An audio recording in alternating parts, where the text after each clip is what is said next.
Hello guys, welcome back to my channel, or if you're new, welcome to my channel. My name is Alexa, and in today's video we will be doing another little book rec video. I know I've been doing a bunch of these recently, but it's just because I hadn't done some in a while, and every now and then I like to update all of my book rec videos so that you guys can get the newest recs from me, person with the best taste ever in books. I know I'm not, you guys know I'm joking, but I read a lot of books, so I have a lot of specific book recs, and in today's video it will be specifically book recs for fall. Now I know what you're thinking, Alexa, we're like end of August. I think I'm posting this on August 25th. Like, this is the end of August, why are we literally talking about fall? It's because, no, I'm the type of person who, like, fall for me starts August 1st. Because I love fall. I love the leaves, I love the sweaters, everything about fall is my favorite thing ever. And also, because I'm giving you guys time to go to the bookstore, buy some books if you want to, put a hold on at your library so that you can actually read them in fall, in like the peak fall weather, which is the month of like October, November. So this gives you plenty of time to think about what you want to read for fall. And this gives me plenty of time to think about if I'm going to reread any of these for fall. Probably will. I love a good reread. But yeah, we have three categories. We have romance books, fantasy books, which most of them are romance, fantasy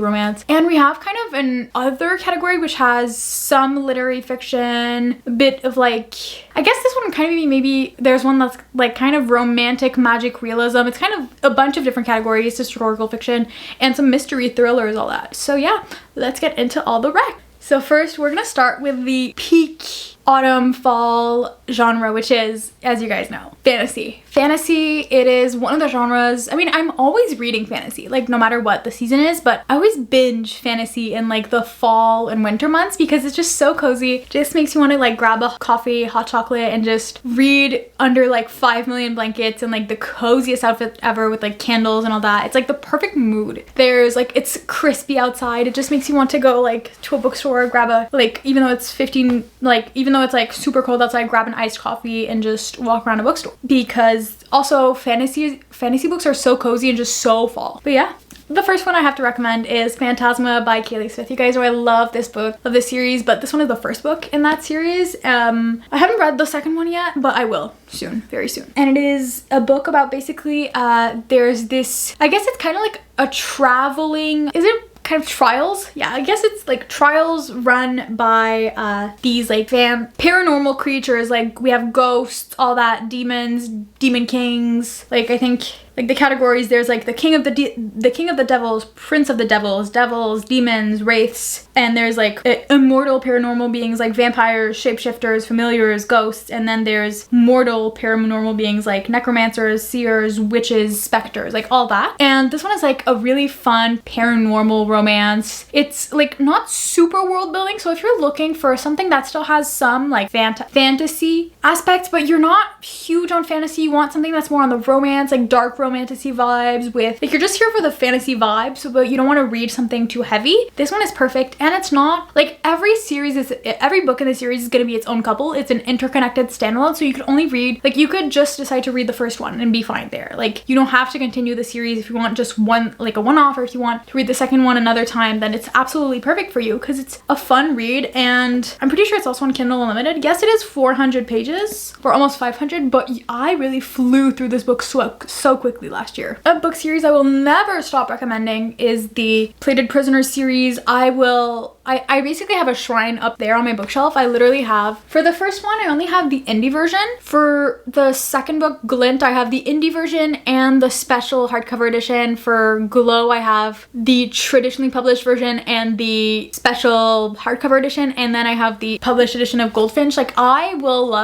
buy every single edition I ever see of this series. I love it so much. It is a fun 6-book series. It is all on Kindle Unlimited. It is absolutely bingeable. I actually read it last fall in September of last year, like the last week and a half of September. Read this 6-book series in 8 days. The first 2 books I think are under 400 pages. This one is, well, the paperback copy is 400 pages, but I think the Kindle version is like a little under 300 pages or little over 300 pages. It's like a very short book, the first one. It's almost, but I will say it's almost more of a prequel novel to the series, I will say. Like almost feels like a prequel because it's more introducing you to the world and the characters, but you get introduced to some of our main characters only like 75% of the way through that book. But it is such a good series if you really just want to read for an entire week, of series that you will always be thinking about it. You will cry, you will feel so attached for characters. This one is absolutely perfect for you. After that, we have When the Moon Hatched by Sarah A. Parker. This one is a brick, honestly. It is, I think, 700 pages, but it feels almost more than 700 pages, I will say. But it is honestly one of my favorite fantasy books of all time. The second book is coming out next February, like this upcoming February. I'm planning on rereading it this fall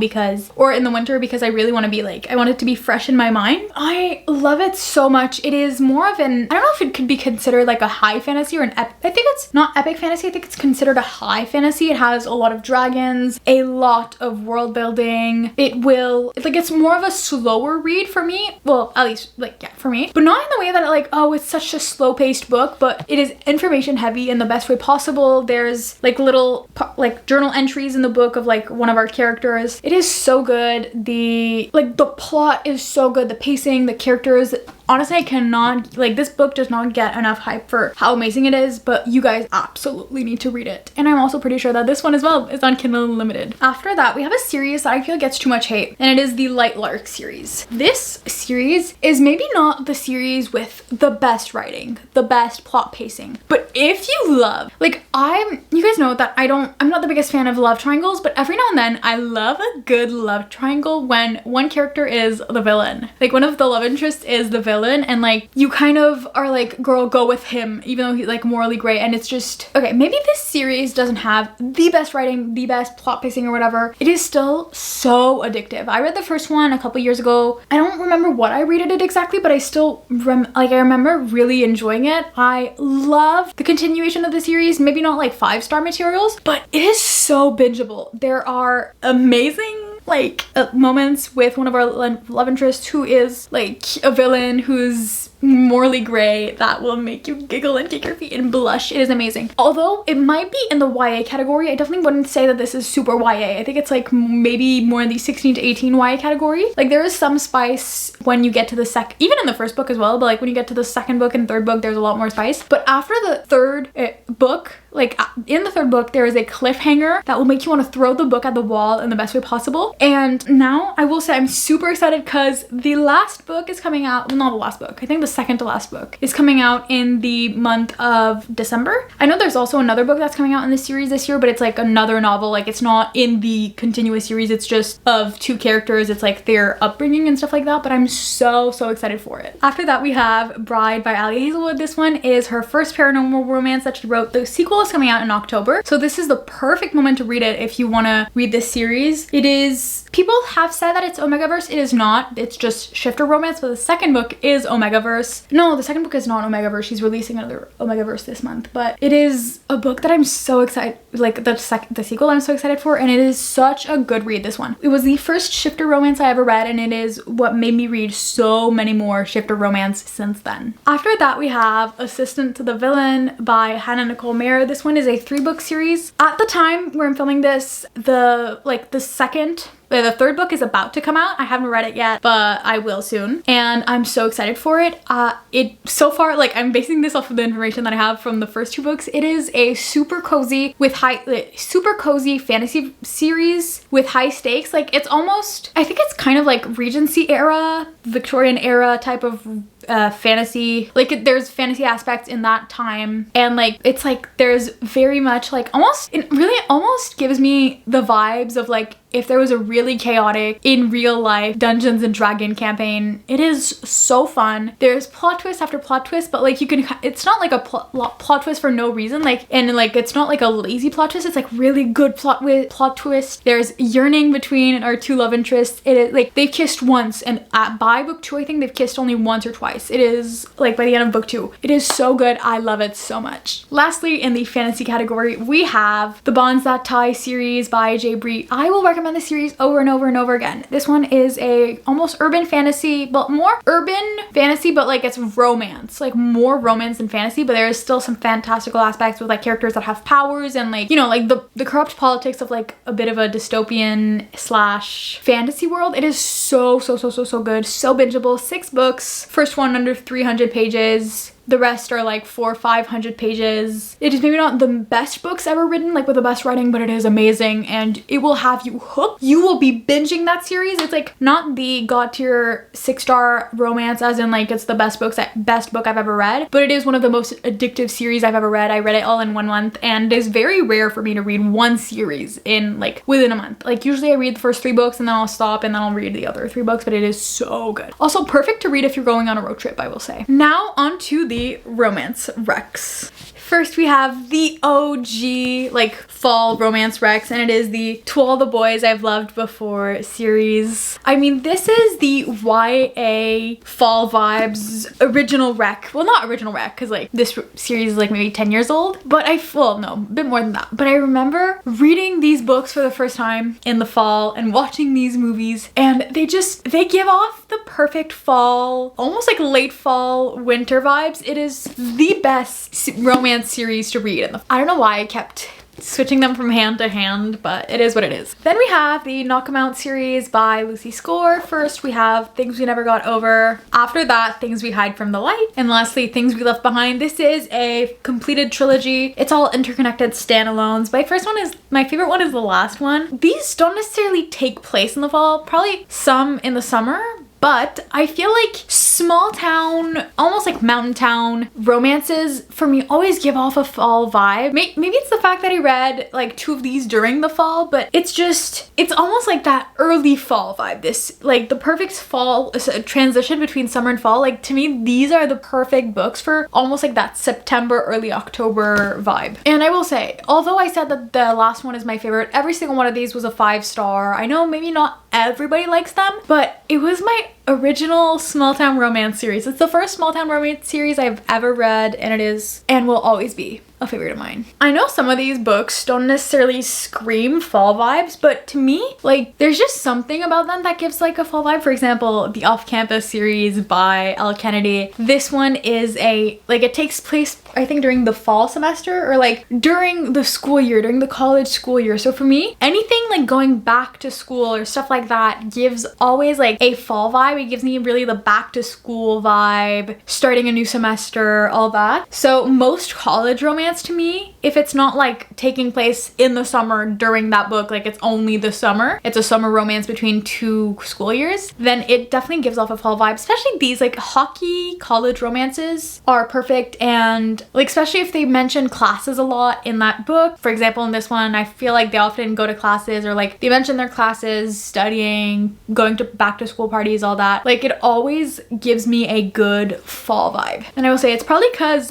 for most of our lives, like most of our lives, maybe not for everyone, but for me, for example, I'm only 20. So most of the falls I've been alive for, I've been going back to school, starting a new semester, buying new clothes for school, all like the excitement of a new school year. And I know a lot of people dread it, but I personally was a kid who loved having like the new planner, new school supplies. So for me, these are absolutely fall books. Although you can read them whenever. Like these are not books you can only read in the fall. You have free will. After that, we have the 2 Cara Bastian romances. I know she technically wrote other books, but these are her 2 popular ones. I feel like these could be mostly recommended for any season, but I feel like for even this one, a good part of the book, like a majority of the book, maybe not the start, but like a good chunk of the middle takes place from like September to December. And this one also takes place in the fall. So it's not necessarily inherently fall vibes. Like you don't mention everything fall, but they do often, like it starts in like, for example, I think this one starts in September and ends in December, something like that. And this one, like it's an entire pregnancy, but a good chunk of the pregnancy takes place during, well, a good chunk, like 3-4 months of the pregnancy takes place during the fall. And these are just such fun books that, given the right circumstances, like if you make it cozy enough, you can absolutely have these become fall reads. And they are like, I know this is a fall books recommendation video, but these could be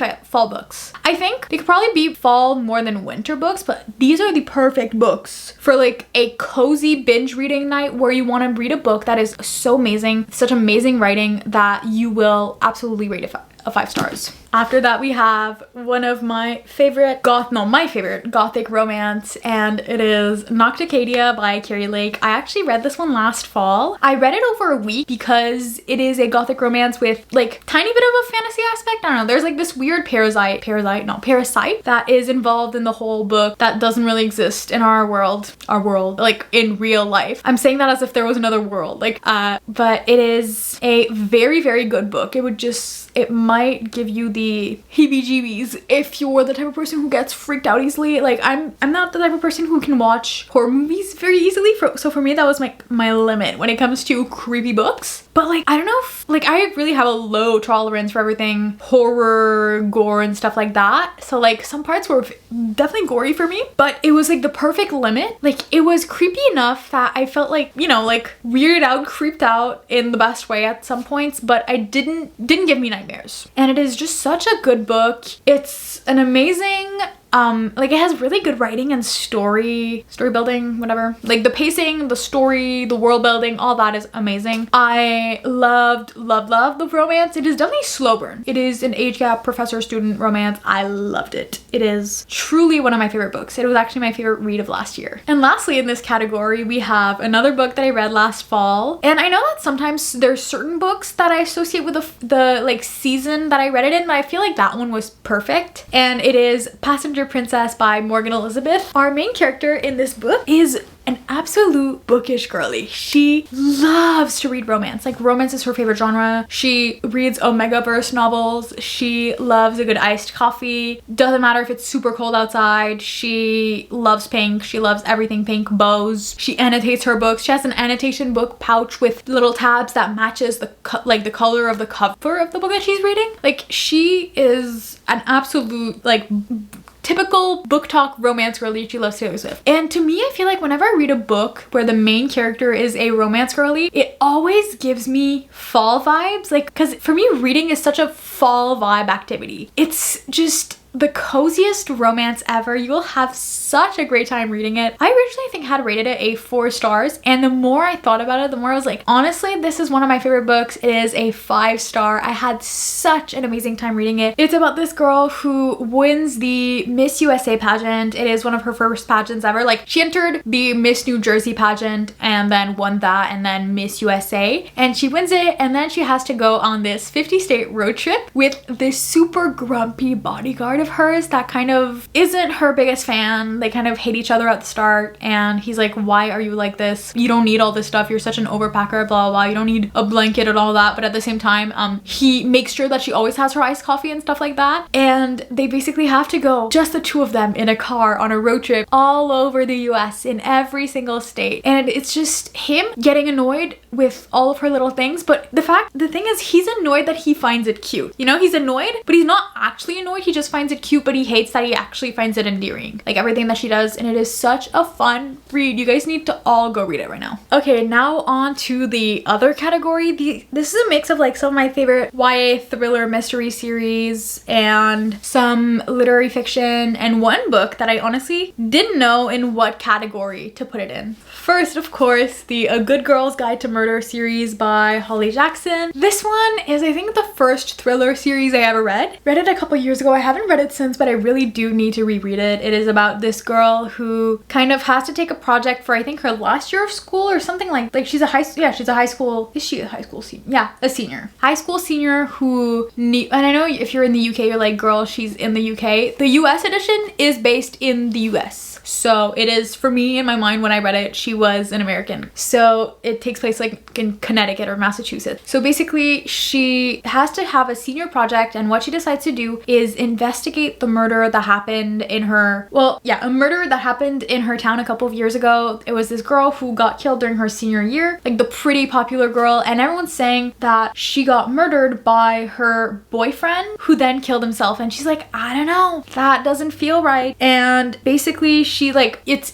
a tragedy that still haunts her town, but she's like, she feels as if there was something missing. So she decides to re-examine the cold case with the boyfriend boyfriend's brother, and she decides to like ask him questions, and like she really re-examines the entire case and tries to solve the actual, like what she thinks is the actual mystery. Like she doesn't believe that what happened, what they say happened is the actual thing that happened. I know I'm being very vague, but I'm trying to not spoil too much, but it is a very good book. It is kind of solved in the first book, so it's like there's 3 different things like every book, but it's a continuous series. Like you can't just pick up the 3rd book randomly. Like it is, you have to read all 3 books, of course, but yeah. Then we have the entire Inheritance Game series. I know I have 4 books right now. The original series, honestly, if you wanted to read quick, like just quickly read this series, quick read, you could read only the first 3. So it is the Inheritance Games, the Hawthorne Legacy, and the Final Gambit. But a couple of years ago, I think it was 2 years ago. Is it 2 years ago or last year? 2 years ago. The author released The Brothers Hawthorne, which is kind of a book that I thought it was just gonna be this book that comes out. It's about what happens after the original series, even though like we end with like closure. She kind of reopened the series and like, oh well, these are new events that are happening. I can't really say anything without spoiling the first series. And then she released another book. I think it's Brothers Hawthorne.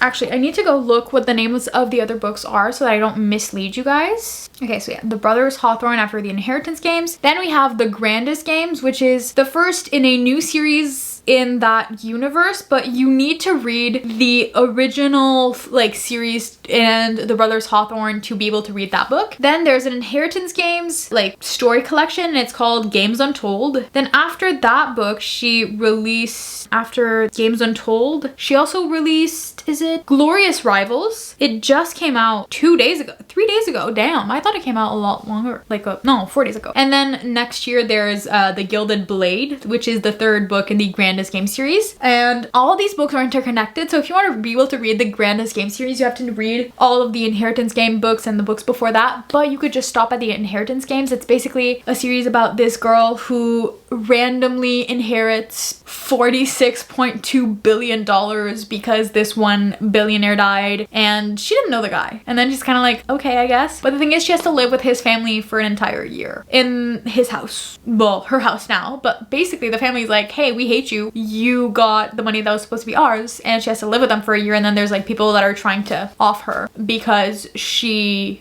basically got money, and like there's this whole thing. And there's, I think the first 3 books is all over the course of 1 year, but it's just a really, really good book. There's some mystery aspects, there's some romance, and it's just so good. Now, staying with Jennifer Lynn Barnes, after that we probably have my favorite series of hers. We have the Natural series. This is the series that convinced me to start watching Criminal Minds, okay? And it is now one of my favorite shows. So first we have The Naturals, then we have Killer Instinct, after that we have All In, and then lastly Bad Blood. These are books about basically a couple of teens from the FBI, a couple of teens that have to join the FBI or because they have natural abilities. They're kids who were always in trouble and like had rough upbringings, but they could get by and like kind of not commit crimes, but like there's some things where they've done in their early teen years that are highly questionable, like scamming people and stuff like that, because they had to get by. But they were able to do all those things because they have natural abilities. Like some people are really good at remembering all the facts and knowing all the facts, or some people are really good at being able to tell if someone is lying or the emotions that they're saying. Or there's like people that are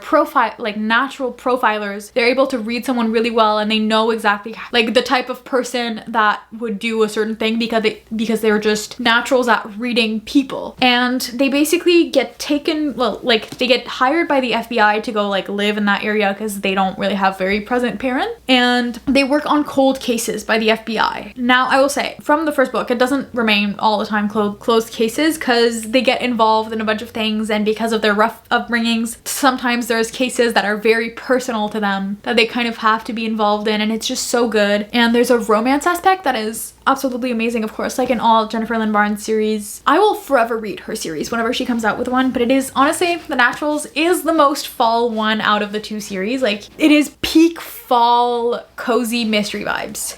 Well, cozy mystery. There's some parts that are definitely freaky, but like freaky as in like they're scary, not freaky. Like this is a YA, this is a young adult series, but like it's cozy in the way that like a mystery and thriller can be. After that we have Anxious People by Frederick Bachman. This one is one of my favorite books of all all time. It is such a cozy literary fiction book. If I could describe this book, honestly, I'd say that it's a book that feels like a warm hug. I've never felt as cozy reading a book than I did with this one. It's technically like there is a little bit of a suspense aspect, but it's mostly conversations. Like there's so much dialogue. Basically, it's mostly conversations between this unlikely group of people who kind of wait, let me read you guys the blurb. Okay, look, the little blurb, not the entire blurb, but like a poignant comedy about a crime that never took place. A would-be bank robber who disappears into thin air and 8 extremely anxious strangers who find they have more common than they imagine. Like they're all looking to buy like a specific condo, and then they get kind of stuck into a hostage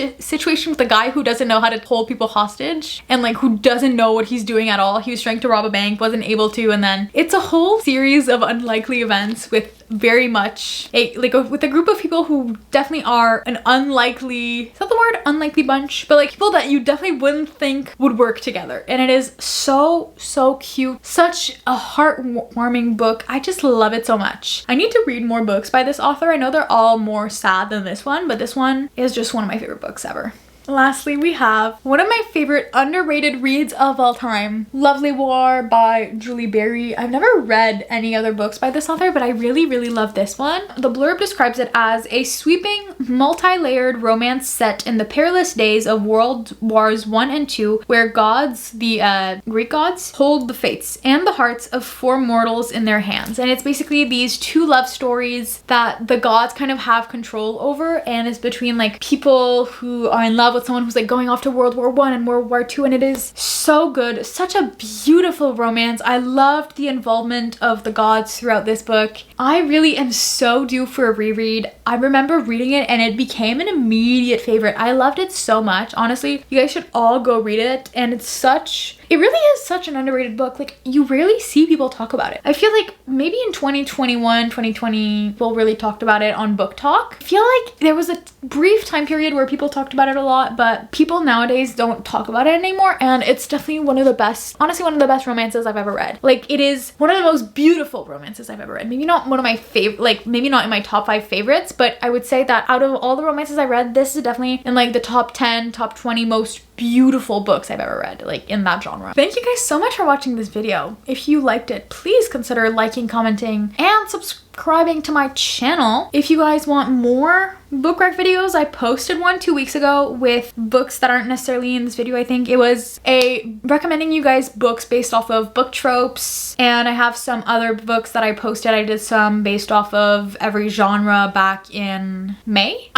I just tried to really like update all of my recommendations across all platforms. Now it's gonna slow down a bit, don't worry. But I'm definitely gonna try to do another one for other seasons. And if you guys want more specific book rec, then I'll try to make like short form content with them, because I know like I want to get back to posting like my regular content on this platform. But yeah, I really, if you guys want more of my like more recommendations from me, or like really chaotic random videos about books, then definitely follow me on my YouTube, on my Instagram, on my TikTok. I also post some of my short form content on here. I just post, sometimes it's like based off of really hyper specific tropes. Like I just post a lot on other platforms, like a lot more often, because it's easier, like it's a lot easier to post a short form video about recommendations than a whole 30-minute video that you need to like edit and all, like a lot of that. But yeah, I hope you guys enjoy, hope you guys have a nice rest of your day, morning, evening, whatever time it is for you guys. And I will see you guys either later this week or earlier next week with my September TBR. Bye! Love y'all.